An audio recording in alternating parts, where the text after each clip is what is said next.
the verbiage that's in these amendments that we're recommending. These actually almost a verbatim of Orange County Fire Authority's amendment to their code.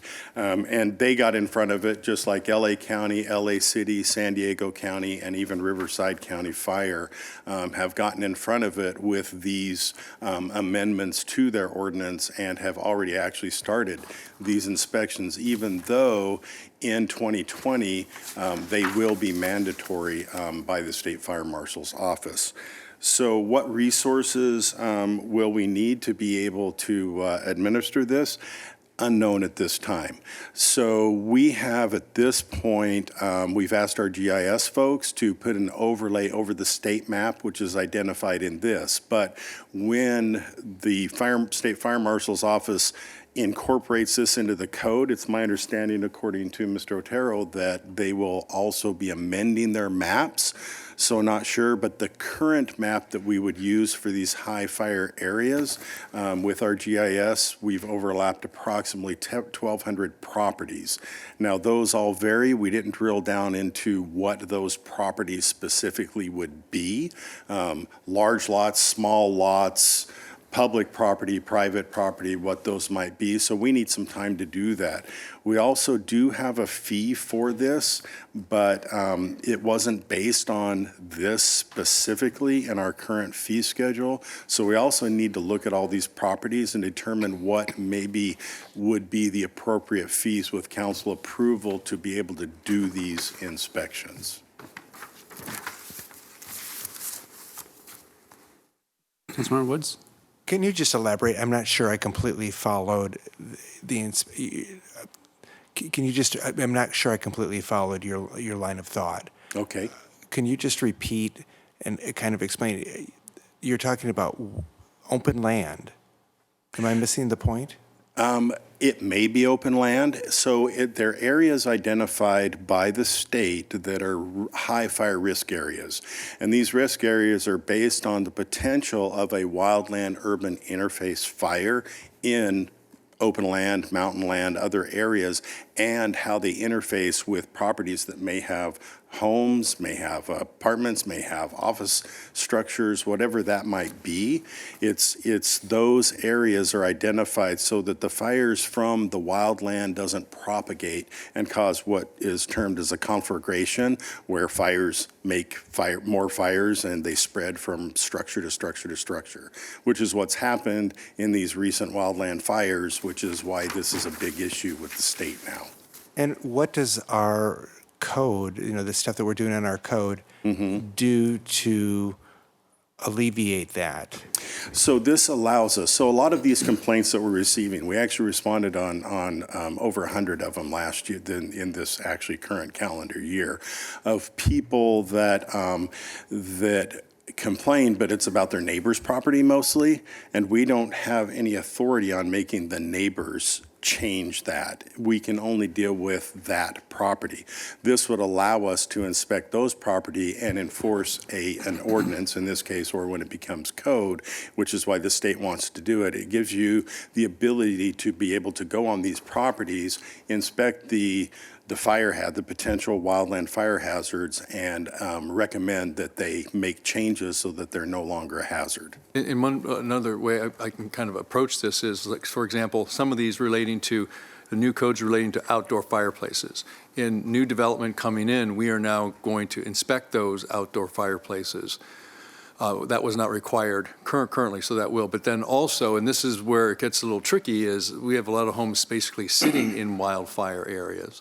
And the state law is going to require annual inspections, correct? Correct. Of the areas, and then what mitigating procedures. So we need to figure out how we're going to do that. That's sort of a large task. So it's going to require more manpower. It's going to require a fee, and those have to combine for us to actually do this appropriately. So it's a large task. So this is just sort of like the opening institutionalization of it, but we're going to have a lot of work to do to refine what the fee is going to be and how we implement it and how we do these annual inspections, and as importantly, how, and I think this will be the critical part, how each neighborhood and how each individual landowner and citizen participates with us to help us mitigate the areas around their home because it's going to affect all their neighbors. So if, let's look at the Mesa as an example, which has, I assume, an interface with wildfire on the thing. So the code change would say that we need to inspect the private property for fire hazard. Am I understanding this correctly? That is correct. All right, and that And it identifies what those hazards are. In other words, Okay. distances of trees from combustible items like chimneys and different things. not necessarily the distance of trees from the wildland, but the distance of That also. that also It's, as well. yeah, a lot of that is identified in the attachment, Right, I attachment 3 in the staff report. It actually gives you a photograph of what we're asking to incorporate what those distances would be. Tall grasses, different bushes, trees, and what those requirements would be. So my assumption is, along with adopting this, we may need a complete education program that goes along with it. Absolutely. And that would be part of how we would roll it out. We would actually, we do it in a lot of, if you go to our website, you see where we say, here are the ways to do it. Like one of them that we're eliminating, for example, the smoke detector inspections that the Board of Realtors came up. So we have outlined exactly how to perform those and what to do.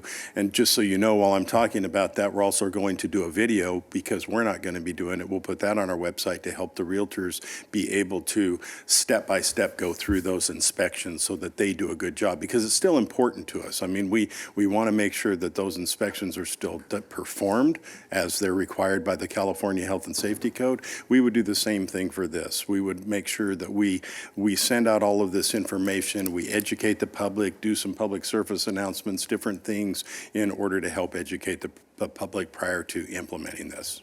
Great, Yes. Thank you. No other questions? Okay. We have a motion by Councilmember Middleton, second by Councilmember Woods.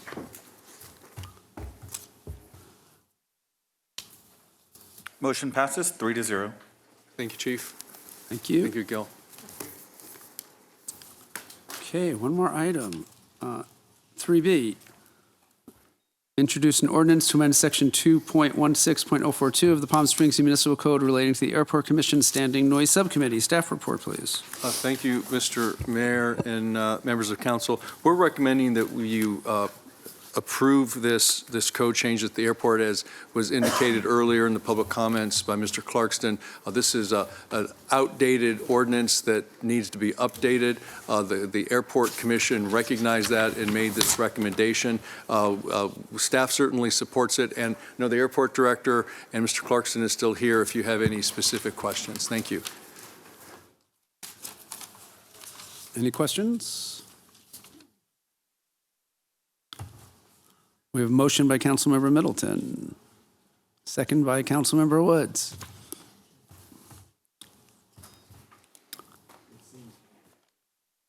It is. Thank you. Thank you, Director, for always coming at the end, as your items are, and often not needing to be here, but we appreciate you being here if there are questions. Motion passes 3-0. And Mr. Mayor, I do need to go back to item 3A to read the ordinance titles. Oh, okay. Give me 1 second.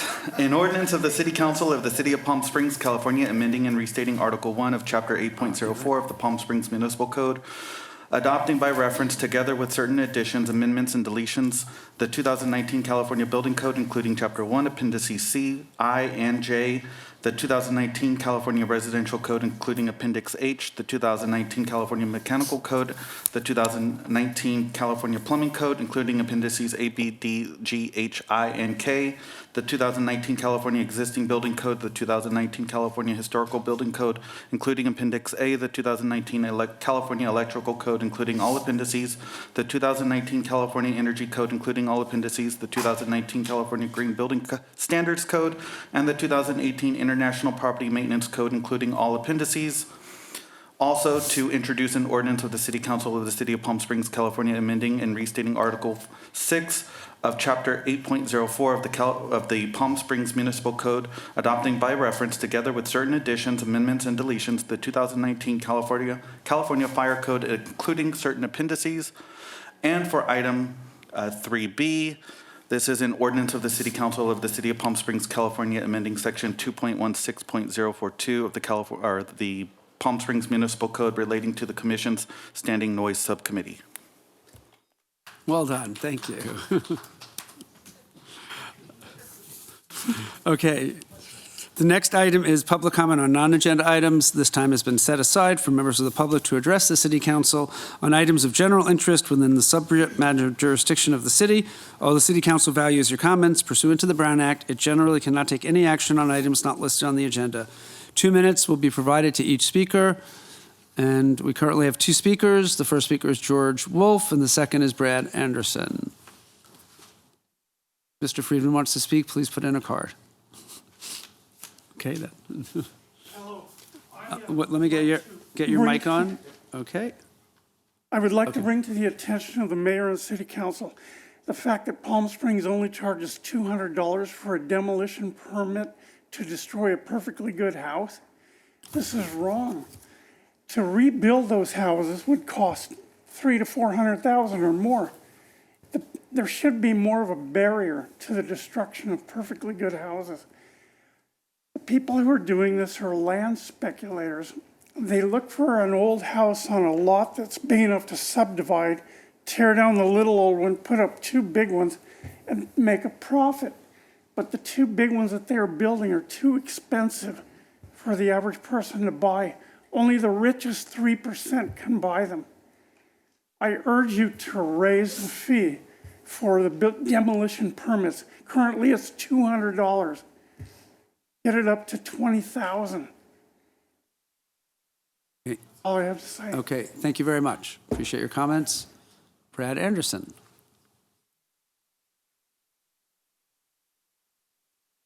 Thank you, Brad Anderson. I live in the city of Rancho Mirage. I want to talk about the vector control district for a moment and some issues that you can do in your city to control mosquitoes for next year. The vector control district appears to rather monitor mosquitoes than actually control mosquitoes. And I just a bit of information that it's my opinion only, but the sewer plant down off Mesquite there, every year it has West Nile virus pop up, and you can mitigate that because they breed other insects, midges being one of them, and if they're not doing it in-house now, controlling those insects, they should, and that would reduce the bird population seeking out that meal and being in that site, and the birds are what's transporting the West Nile. This is just my opinion, and you can reduce that and for next year, because I'm afraid the mosquito district is not living up to their expectation or what they should be doing in this valley. And I guess what I want to kind of I don't know if the vector control has contacted your city yet, but they have an inspection warrant that they use for stagnant swimming pools, and Rancho Mirage is one of them, and Palm Desert and Desert Hot Springs. They signed on to use that warrant, but that warrant should be voided. It's not valued, so I hope that you don't sign on with that, because Rancho Mirage already, I brought it up today at their meeting, they misused that warrant and cited the homeowner, cited the property owner for violations that was already mitigated with the vector control. So it's a slippery slope, and I hope you don't do it. And again, it's private property, and that's about it. Thank you. Great. Thank you very much. No other comment, Mayor? No other speakers. We will close the public comment period. The next item is City Council and City Manager request for upcoming agenda development. At the end of in our yellow packets is the list of upcoming agenda items. Okay. I do have a couple things on this. So for the January 9th meeting, the third item, discussion of board and commission meeting times, I'd asked for an ordinance to come back, which I'm happy to draft with the city attorney, that will bring our board and commission criteria both in line with our non-discrimination ordinance, which prohibits discrimination based on immigration status, and state law regarding that, as well as opening it up to people who live, work, or go to school in Palm Springs. So that would be an ordinance, I believe. We can also include in the ordinance or not in the ordinance, or a discussion, however you want to do it, that commission meetings start no earlier than 5:30, so working people can serve on boards and commissions and can also attend the board and commission meetings. So however the city attorney and I can work on that, how we Yeah. bring it forward. Yes, that should- our office has already started on Yeah. the first part of that ordinance with regard to the new bill that will be going into effect, so we'll have that ready. Great. And we should also have it compliant with our non-discrimination law, because currently our non-discrimination law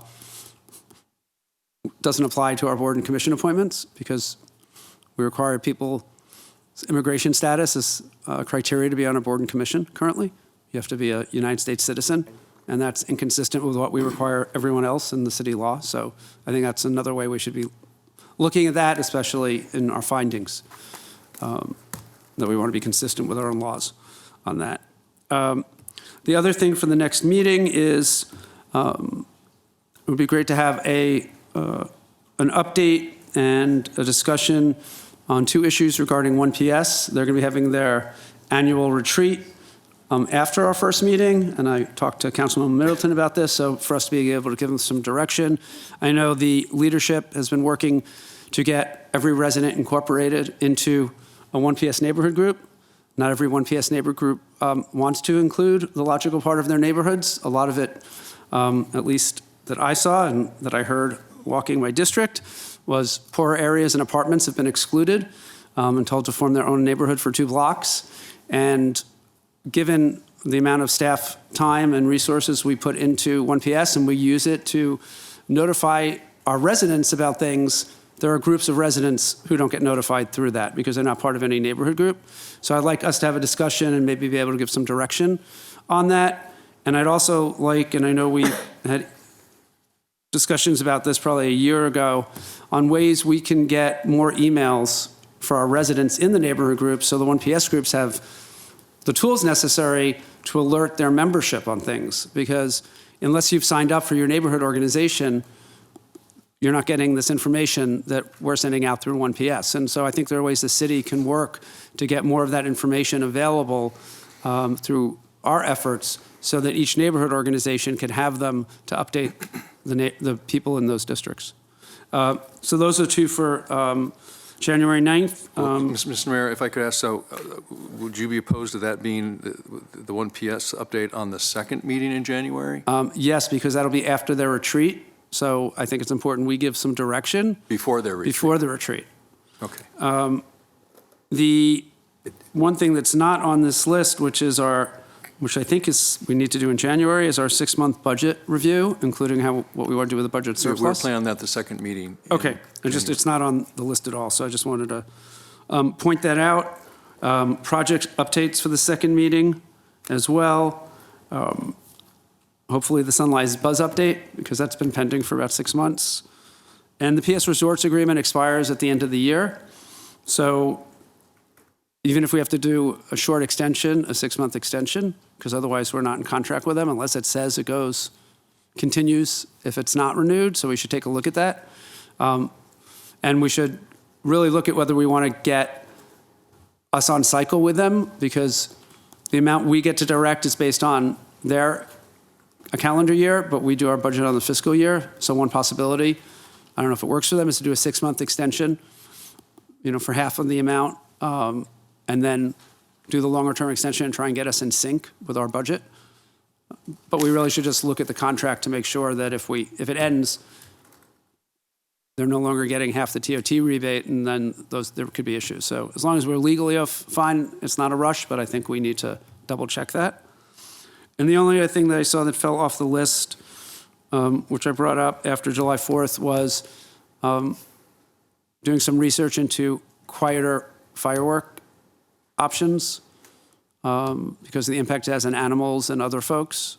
We talked about based on some other cities that had quieter fireworks, and we were going to look into that. It was on for a little bit, but it probably has fallen off months ago. I just noticed it now because I was looking at the fire codes and fireworks, so it reminded me of that. That's it. Anyone else now? Go ahead, Councilmember Middleton. Can I ask? Councilmember Woods. No, just as the newbie, where does that list at that you're looking It's from? in the yellow folder. I didn't find it in my yellow folder, that's why. Yeah, I'll borrow Lisa's, thank you. yeah. Yes.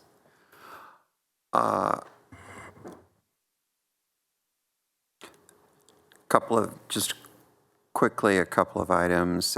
We are going to need to review all of our committee and subcommittee assignments, and I think it would be appropriate to reach out to every member of council and ask them to identify what they would like to be assigned to so that we do a thorough review and have an opportunity for everyone to weigh in on what would be the most appropriate assignments that they would like. I think that works much better when you have an opportunity to think through what you would like to be on rather than trying to do it all here on the dais. And I don't want to get into a conversation here on 1PS, but what I will say is I first became associated with 1PS in 2012, and for 7 years,